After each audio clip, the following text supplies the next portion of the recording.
merveilleux. Il est merveilleux. Est-ce qu'on peut se rasseoir dans la présence du Seigneur? S'il y a des personnes qui sont malades ici, les maladies ont commencé déjà à disparaître de notre. Jésus a commencé à manquer. Et là où vous aviez besoin de miracle, Jésus a commencé à toucher exactement l'endroit où vous aviez besoin de ce miracle. Il n'avait même pas encore signifié, mais le miracle a commencé déjà à se produire. Jésus est en train de faire des miracles. Et je crois que nous allons être témoins de beaucoup de miracles aujourd'hui. Alléluia. Gloire à Jésus. Fais comme ça la gloire à Jésus.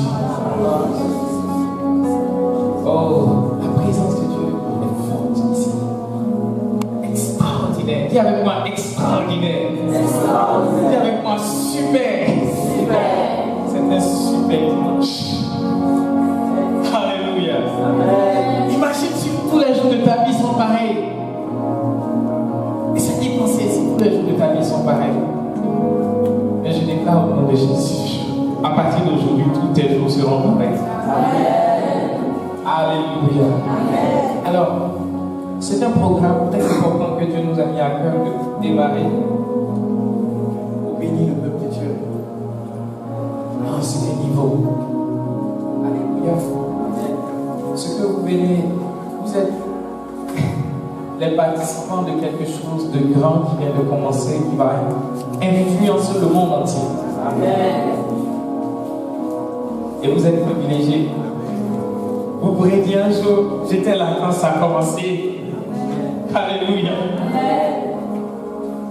Et aujourd'hui, c'est le premier et la première édition de ce fête. Wow. Si vous êtes ici et que vous m'entendez, j'ai une bonne nouvelle pour vous.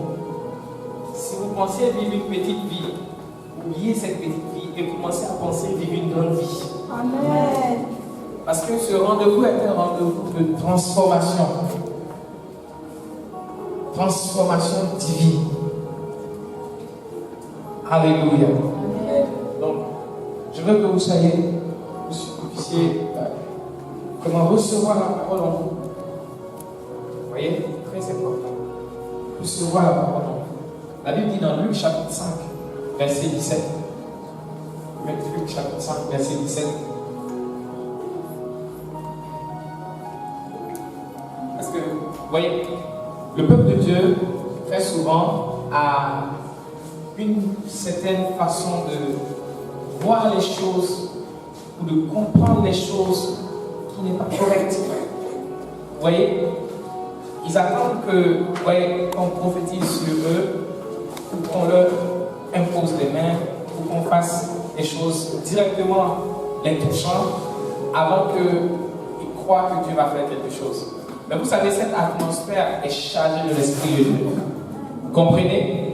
Donc, si vous êtes dans cette atmosphère, ça veut dire que vous pouvez activer votre foi pour recevoir tout ce que vous voulez.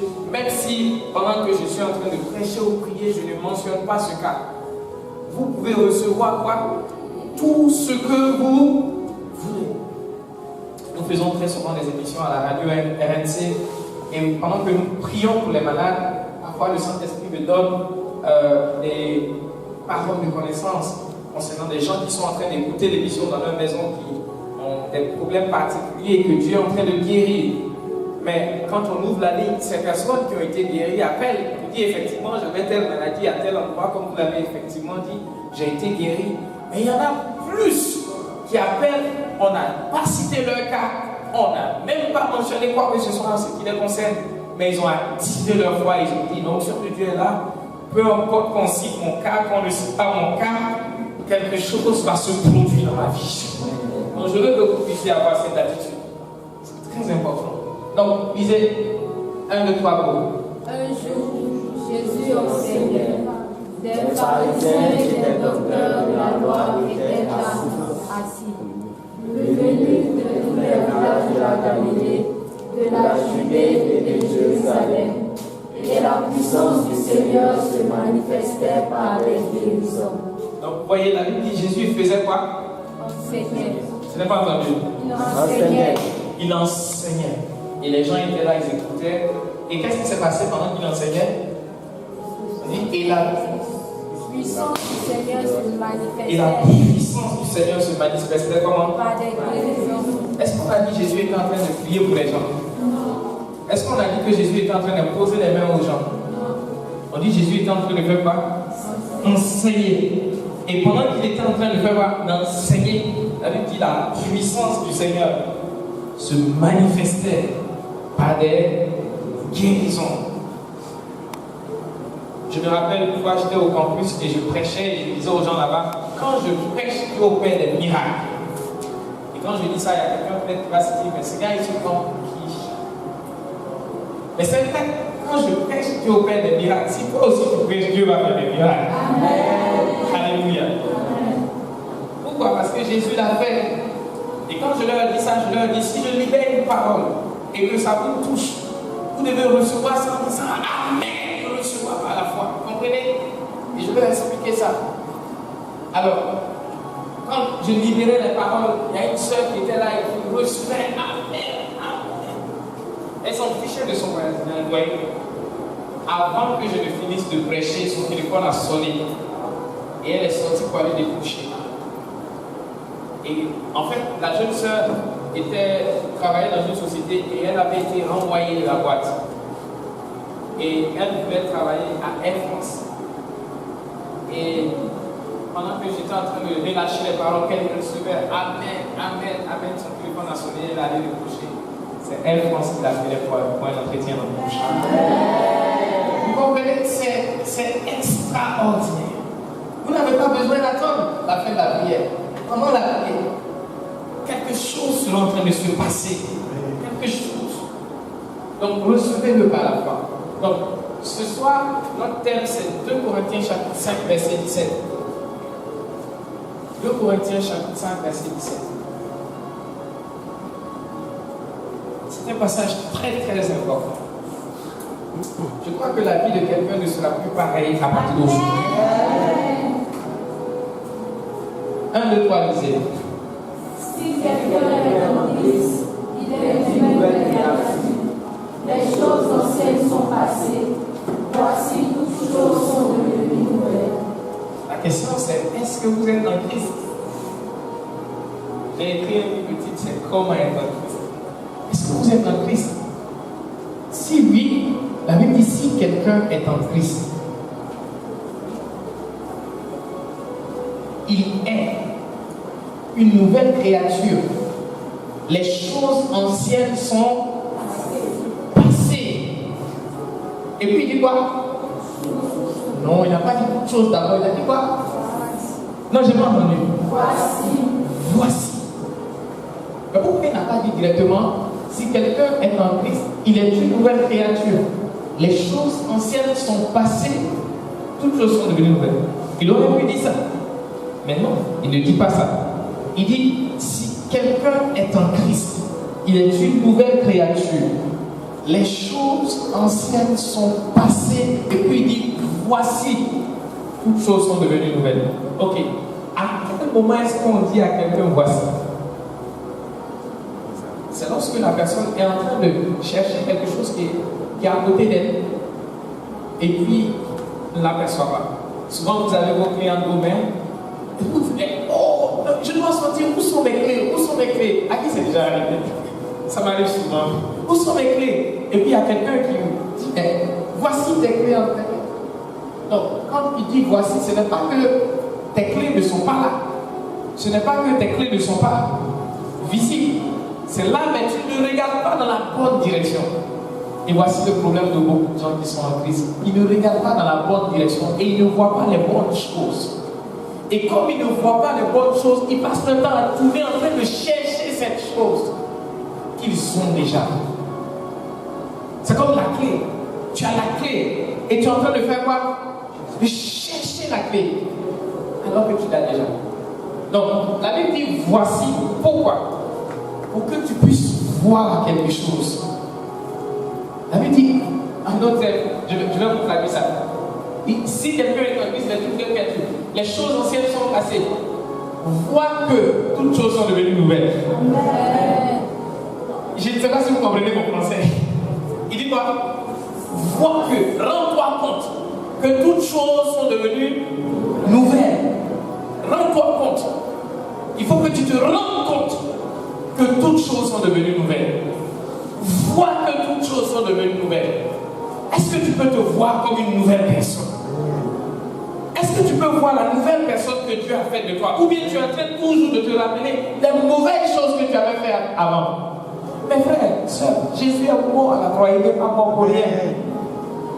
Jésus n'est pas mort pour rien. Ouais. Et si quelqu'un est en Christ, il est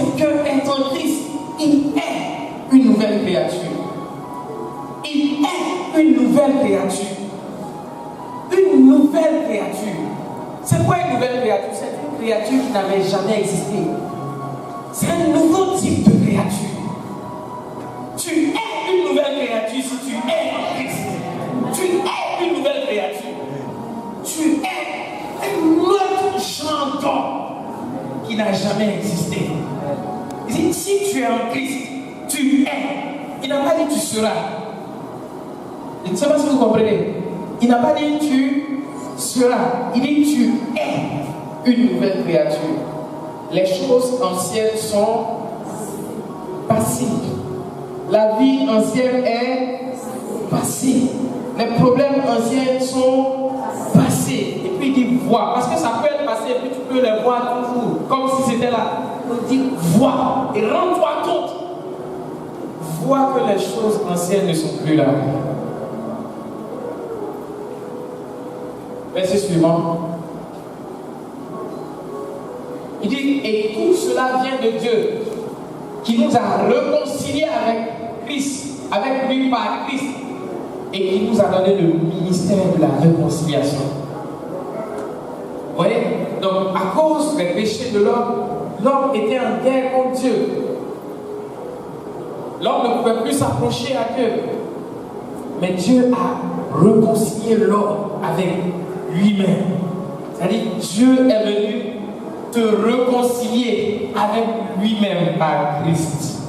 Donc, quand tu acceptes Christ, qu'est-ce que ça veut dire quand tu acceptes Christ? Romains chapitre 10, verset 9 à 10. Qu'est-ce que ça veut dire quand tu acceptes Christ? Qu'est-ce que ça veut dire accepter Christ? Vous voyez, accepter Christ, ce n'est rien de compliqué. Tout le monde peut accepter Jésus. Alléluia. Tout le monde peut recevoir Jésus. Peu importe ton âge, tu peux recevoir Jésus. Et puis tu peux devenir une nouvelle créature. Donc, Romains 10, verset 9. 1, 2, 3, lisez. Si tu confesses de ta bouche le Seigneur Jésus, et si tu crois dans ton cœur que Dieu l'a ressuscité de mort, tu seras sauvé. Est-ce qu'il a dit, si tu jeûnes fort, tu seras sauvé? Si tu pries bien, tu seras sauvé. C'est ce qu'il a écrit. Il dit, si tu fais quoi? Si tu confesses de ta bouche le Seigneur Jésus, et si tu crois dans ton cœur que Dieu l'a ressuscité des morts, tu seras sauvé. C'est aussi simple que ça. Le salut, touche ton voisin, dis-lui, voisin, le salut est simple. Dis-lui, voisin, ton ticket pour aller au paradis est facile à avoir. Alléluia. Amen. Le salut est simple. Dis-le encore, le salut est simple. Alléluia. Amen. Il dit, si tu confesses de ta bouche le Seigneur Jésus, si tu crois dans ton cœur que Dieu l'a ressuscité des morts, tu seras sauvé. Alléluia. Amen. Qu'est-ce que ça veut dire? Verset suivant. 1, 2, 3, lisez. Car c'est en croyant du cœur qu'on parvient à la justice, et c'est en confessant de la bouche qu'on parvient au salut. Il dit c'est en croyant du cœur qu'on parvient comment? À la justice. Et c'est en confessant de la bouche qu'on parvient comment? Au salut. C'est en croyant du cœur qu'on parvient à la justice. C'est en confessant de la bouche qu'on parvient au salut. Vous voyez? Donc, quand il dit si quelqu'un, et si tu confesses de ta bouche le Seigneur Jésus, et si tu crois dans ton cœur que Dieu l'a ressuscité des morts, qu'est-ce que ça veut dire? Qu'est-ce que tu dois croire dans ton cœur? Est-ce que tu crois? Parce que pour être sauvé, c'est simple. Il faut que tu crois que Jésus-Christ est le Fils du Dieu vivant. Amen. Tu dois croire que Jésus est né de Dieu et que Jésus est le Fils de Dieu. Tu dois croire que Jésus est né de la Vierge Marie et que qu'elle a mis au monde, elle n'avait connu aucun homme. Donc Jésus est né de façon miraculeuse, sans que sa mère ait de relation avec un homme.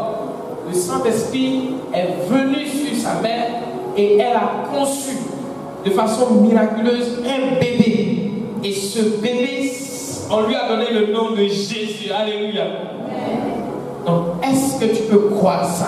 Si tu crois ça, il faut aussi que tu crois que Jésus a vécu comme un homme et qu'il a marché, il a mangé, il a parlé comme un homme, mais que lorsqu'il a atteint 30 ans, il s'est mis à faire des signes, des prodiges et des miracles pour démontrer l'amour et la puissance de Dieu sur la terre. Amen. Amen. Et les gens étaient jaloux de lui. Et sans s'en rendre compte, ils l'ont crucifié. Ils pensaient qu'ils allaient le tuer pour se débarrasser de lui. Mais frères et sœurs, Jésus n'a pas été tué. Jésus s'est offert lui-même. Amen. Il s'est offert lui-même en sacrifice. Jésus n'était pas un martyr. Un martyr, c'est quelqu'un qui meurt pour ses convictions. Jésus n'est pas mort pour ses convictions. Jésus est mort en tant que sacrifice. Jésus est mort en tant que substitut. Substitut, ça veut dire quoi? La Bible dit que tous ont péché et sont privés de la gloire de Dieu.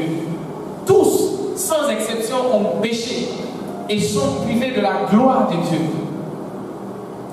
Vous voyez, tous, sans exception. Et il dit, le salaire du péché, c'est la mort. Donc, comme tous ont péché, donc tous doivent mourir. Mais de quelle mort? De la mort éternelle. Mais Jésus a dit non. Lui, il viendra. Et comme il n'a jamais péché, parce que pour que ce sacrifice puisse être valable, parce que quelqu'un qui est en prison ne peut pas aller libérer un prisonnier, vous comprenez? Imaginez, vous êtes en prison avec quelqu'un et puis le gars vient et puis vous lui dites, garde, toi aussi tu es en prison, hein? Garde. Ce gars-là, je crois que c'est un innocent. Mais c'est vrai qu'il n'est pas innocent, mais moi je décide de porter sa peine là. Il faut le libérer. Est-ce qu'ils vont t'écouter? Non. Ils ne vont pas t'écouter. Mais qu'est-ce que Jésus a fait? Imaginez une scène. Quelqu'un qui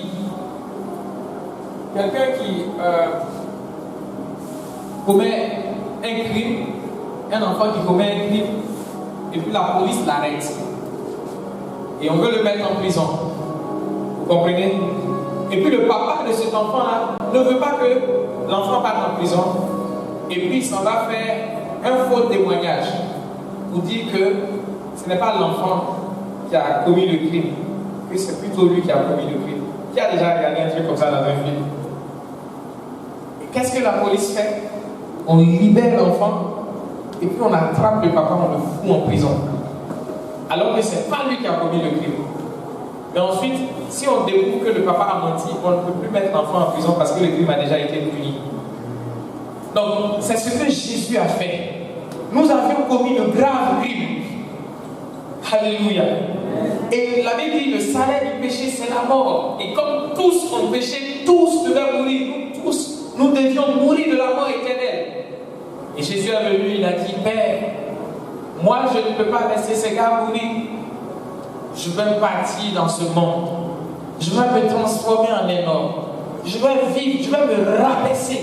Je vais vivre comme un homme. Et je vais mourir à leur place. Je vais prendre leur maladie sur moi. Je vais prendre leur péché sur moi. Je vais prendre leur malédiction sur moi. Et comme Jésus n'avait jamais péché, parce que quelqu'un qui a déjà péché ne peut pas sauver des pécheurs. Il fallait quelqu'un qui soit totalement juste. Et Jésus a vécu en tant qu'homme sans péché une seule fois.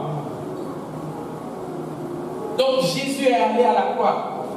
Et Jésus est mort en sacrifice pour nos péchés. Donc si tu veux être sauvé, tu dois croire que Jésus est mort en sacrifice à ta place. S'il est mort en sacrifice à ta place, ça veut dire que tu n'as plus besoin de mourir. Parce qu'il est déjà mort à ta place. Alléluia. Il est mort en sacrifice à ta place. Et lorsqu'il a été enseveli, lorsqu'il est mort, il a été enseveli. Et le troisième jour, il leur avait promis qu'il allait sortir du tombeau. Personne n'avait jamais fait une chose pareille. Oh, Jésus, il est formidable. Personne. Absolument pas. Personne. Personne n'a donné rendez-vous 3 jours après sa mort. Est-ce que vous avez déjà vu quelqu'un qui est couché sur le lit d'hôpital, il est sur le point de mourir, et puis il voit un gars et puis il dit, ah, dans 3 jours on va se retrouver à la place Figaro pour le concert de je ne sais pas qui là. Est-ce que vous avez déjà vu ça? Seul Jésus a été capable de le faire. Il leur a dit 3 jours après sa mort, il allait ressusciter. Ils n'ont pas cru. Mais 3 jours après sa mort, sans le concours d'aucun être humain, Jésus est sorti du tombeau. Et Jésus est ressuscité des morts. Et il est ressuscité avec une nouvelle vie. Et il nous a donné cette vie gratuitement. Et chaque personne qui accepte, qui décide de croire ce que Jésus a fait par ces différentes étapes que je vous ai montrées. La Bible dit, c'est là on dit croire. Alléluia. Si quelqu'un croit dans son cœur ce que je viens de vous expliquer, il y a une autre étape que la personne doit faire. Cette étape, c'est quoi? Confesser. Être capable de confesser ouvertement devant plusieurs personnes ce que tu crois dans ton cœur. Et lorsque tu confesses devant plusieurs personnes ce que tu crois dans ton cœur, alors il y a un miracle qui va se produire. Un miracle instantané qui va se produire. Et qu'est-ce qui va se passer? Subitement, tu vas être transformé en un nouvel être. Tous tes péchés disparaissent. Et Dieu te donne la justice de Christ. De sorte à ce que lorsque Dieu te regarde, il ne te voit plus toi, Joël, ou bien François, ou bien Patricia, mais il voit la justice de Christ. Quand Dieu te regarde, il ne voit plus de péché. Il voit quelqu'un qui a été parfaitement et totalement justifié par le sang de l'agneau. Vous comprenez? Lorsque tu crois et que tu confesses de ta bouche ce que tu crois, alors ce miracle se produit. Et c'est ce qu'on appelle la nouvelle naissance. Et il y a une paix indescriptible que tu vas expérimenter à la seconde où tu fais la confession, tu dis Jésus, je crois que tu es mort à ma place. Je crois que tu as porté la condamnation à ma place. Je crois que tu as porté le péché à ma place. Et tu m'as délivré. Dès que tu fais cette confession et que tu le reçois dans ta vie, la Bible dit alors, si une personne est en Christ, elle est une nouvelle créature. Les choses anciennes sont passées. Voici, toutes choses sont devenues nouvelles. Alléluia. Donc, voici comment on donne sa vie à Christ. Voici comment on reçoit Christ. Ce n'est pas compliqué. Vous devez le recevoir. Vous devez vous détourner de vos mauvaises voies et dire je veux accepter Christ. Je veux le recevoir. Je veux qu'il change ma vie. Je veux être une nouvelle créature. Frères et sœurs, comprenez une chose. Aller à l'église est une chose, mais être en Christ est une autre chose. Gloire à Jésus. À quoi ça sert de perdre son temps pour venir s'asseoir à l'église tous les dimanches et ne pas être une nouvelle créature? À quoi ça sert? Mieux vaut être une nouvelle créature et vivre pleinement sa vie en Christ. Je veux vous encourager chacun de vous ici ce matin, ou du moins cet après-midi, si ce n'est pas encore le cas, de faire le choix ce soir d'accepter une bonne fois pour toutes Jésus-Christ de Nazareth et de devenir une nouvelle créature, toujours. Alléluia. Gloire à Jésus. Amen. Donc il dit, si quelqu'un est en Christ, il est une nouvelle créature. Les choses anciennes sont passées. Voici, toutes choses sont devenues nouvelles. On va aller dans Jean chapitre 1, verset 12. Jean chapitre 1, verset 12.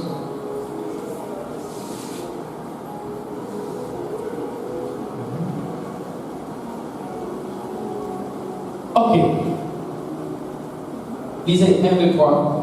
Mais à tous ceux qui l'ont reçu, à ceux qui croient en son nom, elle a donné le pouvoir de devenir enfants de Dieu. Donc regardez, il dit, mais à tous ceux qui l'ont reçu.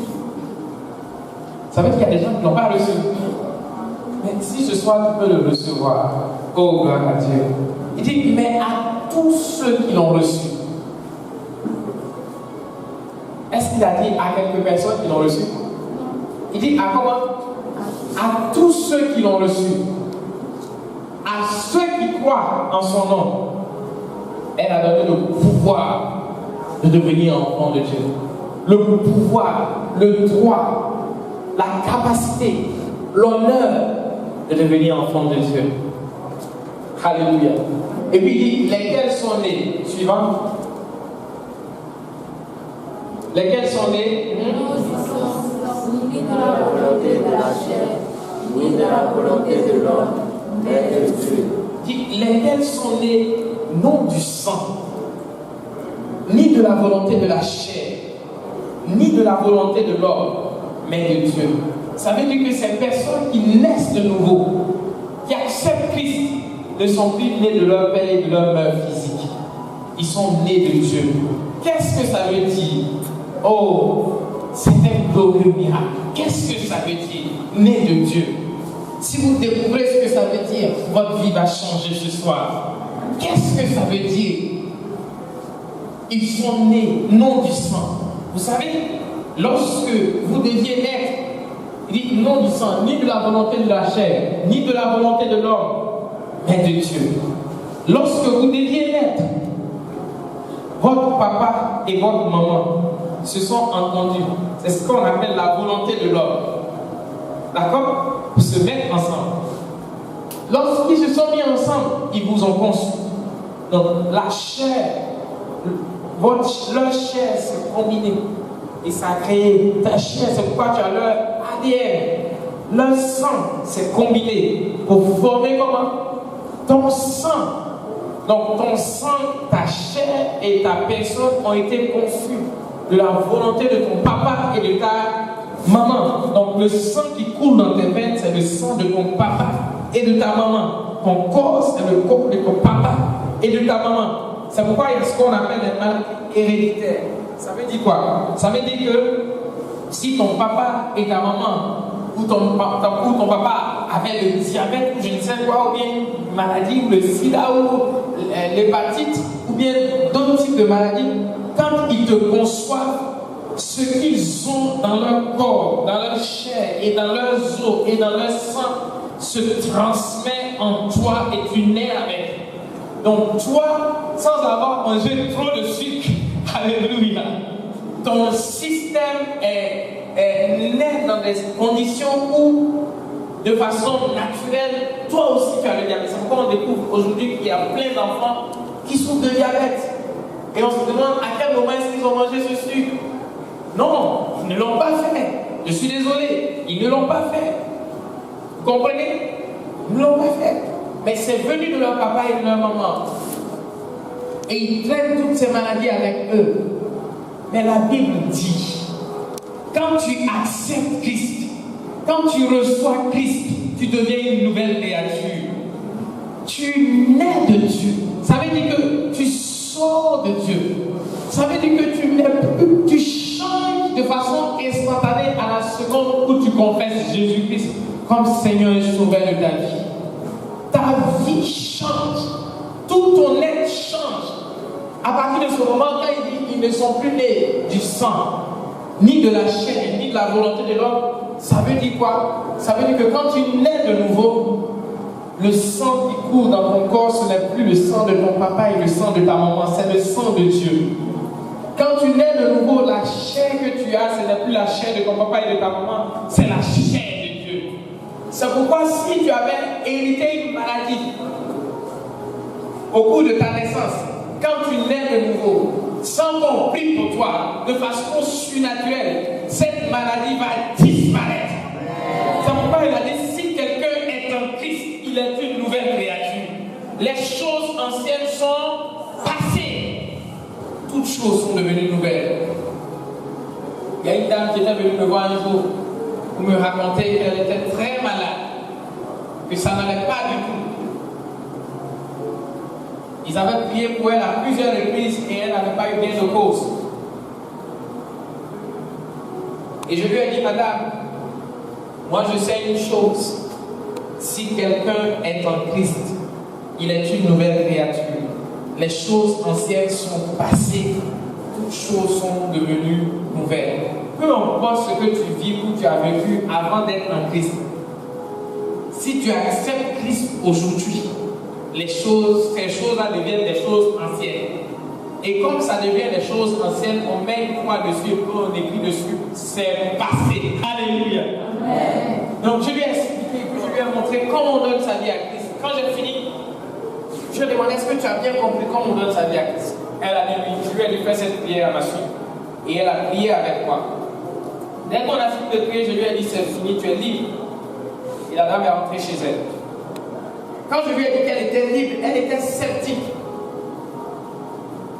Rentrée chez elle le soir, elle ne pouvait même pas manger. Ils ont déposé son plat.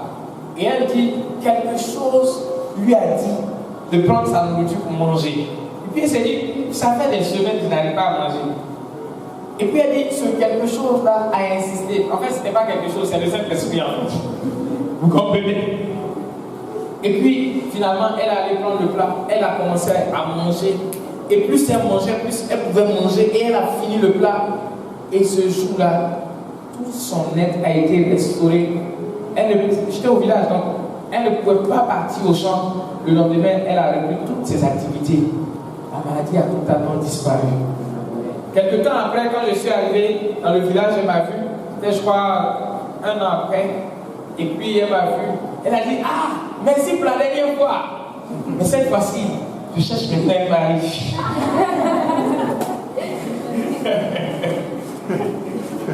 Alléluia. C'est tellement important d'être en Christ. Être en Christ n'a rien à voir avec une affaire d'avoir son nom inscrit sur la liste des membres d'une église. Non. Si ton nom est juste inscrit sur la liste des membres d'une église, alors tu es en train de perdre ton temps. Parce que être en Christ va au-delà d'avoir son nom inscrit sur la liste des membres d'une église. Parce que lorsque tu es... Oh my God. Lorsque tu es en Christ, on écrit ton nom sur une liste. Oh! Et Jean chapitre 3, verset 7. Mets ça rapidement. On écrit ton nom sur une liste. C'est pas la liste de ton... Ils vont essayer d'écrire ton nom sur la liste de ton groupe de prière ou bien la liste de ton église locale. Mais ton nom sera écrit sur une autre liste. Et les gens qui sont sur cette liste, il y a quelque chose de particulier les concernant. Ah, lisez-moi ce passage. 1, 2, 3 mots. Car Dieu a tant aimé le monde qu'il a donné son Fils unique, afin que quiconque croit en lui ne périsse point, mais qu'il ait la vie éternelle. Dit car Dieu a tant aimé le monde qu'il a donné son Fils unique, afin que quiconque croit en lui ne périsse point, ne périsse point, ne périsse point, ne périsse point. Qu'est-ce que ça veut dire? Ça veut dire que si tu crois en lui et si tu l'as reçu, ton nom est inscrit sur une liste de personnes. Et à propos de ces personnes, il a été écrit que ces gars ne doivent pas périr. Amen. Il paraît qu'il y a des microbes ici à Yongo.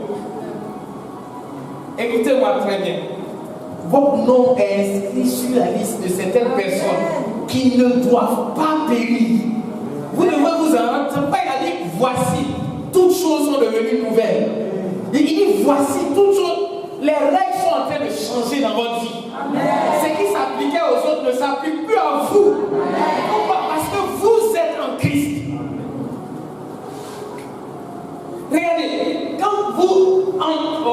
lorsque vous donnez votre vie à Christ, vous entrez en Christ. Alléluia. Et Christ, c'était l'espace. Il a dit à Nicodème, si un homme ne naît de nouveau, il ne peut pas voir le royaume de Dieu. Vous comprenez? Il a dit, si un homme ne naît d'eau et d'esprit, il ne peut pas voir le royaume de Dieu. Le royaume de Dieu est sur la terre ici. Alléluia. Amen. N'avez-vous pas entendu quand il a dit, si ce n'est pas par Belzéboul que je chasse les démons, mais si c'est par le droit de Dieu, c'est-à-dire l'Esprit de Dieu que je les chasse, ça veut dire que quoi? Le royaume de Dieu est au milieu de vous. Vous comprenez? Donc le royaume des cieux est ici sur la terre. Maintenant, ce royaume-là, c'est un espace.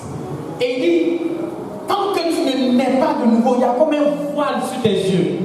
Tu ne peux pas voir ce royaume pour entrer dans cet espace. Lorsque tu rentres dans cet espace, les règles changent. Alléluia. Et ton nom s'inscrit sur la liste des gens de qui il est écrit. Ces gens-là ne doivent pas périr.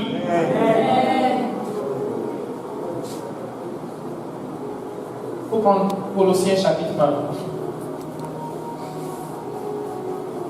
Colossiens chapitre 1.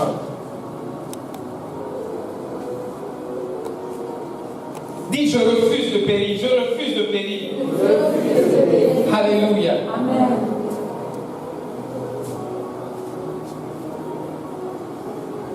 Verset 12. 1, 2, 3, lisez. Qui vous a rendu capable d'avoir part à Non, il dit, rendez grâce au Père qui vous a. Non, est-ce qu'il a dit qui va vous? Il a dit quoi? Qui vous a. Qu'est-ce que ça veut dire? C'est déjà fait. Il dit, rendez grâce au Père qui vous a rendu capable d'avoir part à l'héritage des saints dans la lumière. Ça veut dire que tu as part, si tu es en Christ, tu as déjà part à l'héritage des saints dans la lumière. Maintenant la question c'est, est-ce que tu savais que tu avais un héritage avec les saints dans la lumière? Verset suivant. 1, 2, 3. Il nous a délivrés de la puissance et des ténèbres et nous a transportés dans le royaume du Fils de son amour. Est-ce qu'il a dit qu'il va nous délivrer? Il a dit quoi? Il nous a délivrés. Non, qui va nous délivrer. Il nous a délivrés. Qui nous a délivrés de toute la puissance des ténèbres. Est-ce qu'il a dit qu'il nous a délivrés de la sorcellerie et puis il a laissé les fétiches agir? Non, il nous a délivrés. Il nous a délivrés de la puissance des ténèbres. Et puis il a fait quoi ensuite? Il nous a transportés dans le royaume du Fils de son amour. Je vous ai dit qu'il y a un royaume de Dieu sur la terre ici. Donc quand vous décidez d'accepter Christ, il vous délivre de la puissance des ténèbres. À la seconde où tu dis Jésus, je te reçois dans ma vie, il y a un miracle qui se produit. Alléluia. Et tu es délivré de la puissance des ténèbres. Peu importe les chaînes qui te liaient, peu importe les démons qui te liaient, parce que le sang de Jésus est plus puissant que toute autre chose. Alléluia. Non, écoutez, comprenez une chose. Lorsque Jésus a été enseveli et qu'il était dans cette tombe, ils ont roulé une grosse pierre et ils l'ont mis devant la tombe. Vous comprenez? Pour rouler la pierre, c'était très compliqué parce que c'était une grosse pierre. C'est pourquoi Marie de Magdala, lorsque le dimanche matin, elle partait pour faire le rite, parce que les Juifs, lorsque quelqu'un meurt, 3 jours après, on va venir l'embaumer avec de l'huile, de l'encens et ce genre de choses. Vous comprenez? C'est leur tradition. Donc elle était en train de dire, mais qui va rouler la pierre pour moi? Pourquoi? Parce que c'était une très grosse pierre. C'était une très très grosse pierre. Et le corps de Jésus était derrière cette pierre, en train certainement de se décomposer. Mais lorsque le jour qu'il avait fixé arriva, quelque chose d'extraordinaire se produisit. Le Saint-Esprit est descendu du ciel. La Bible déclare qu'un ange de Dieu est descendu. Et lorsqu'il est descendu, les soldats qui veillaient sur la tombe sont tombés comme morts. Et l'ange a juste fait ça. Et la pierre était